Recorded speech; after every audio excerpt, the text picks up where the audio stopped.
दे मेरे को, खाना दे मेरे को। घरावर के तुला को क्या आले गोला तो चले पहली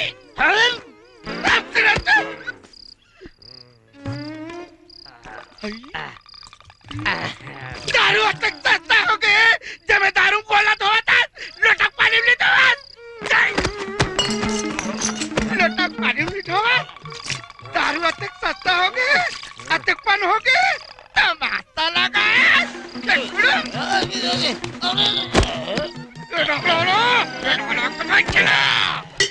खाना दे मेरे को, खाना दे मेरे को। ए भागा, अरे भागा जल्दी ला बे, अबे लाना। ये देख लाना था, लेना खाना, खाना वो मास्टरिंग घर के साग लाने हो वो। साले, का हो गए वो? साले, दार पंजर है और भात चिमरी है, साले चिमरी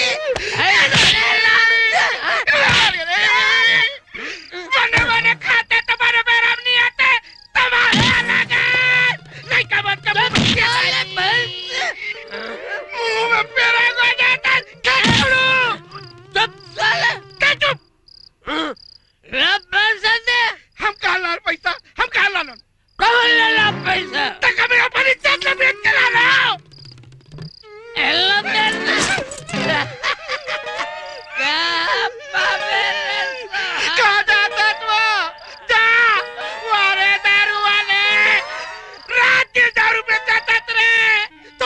निकले रे तो रोना पड़े रे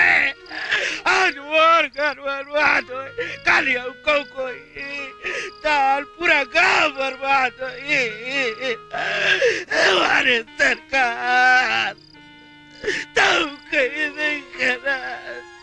तो कहीं नहीं करा ये गरीब के कोनो देखे गरीब के अरे बेटा राम रहता करो देख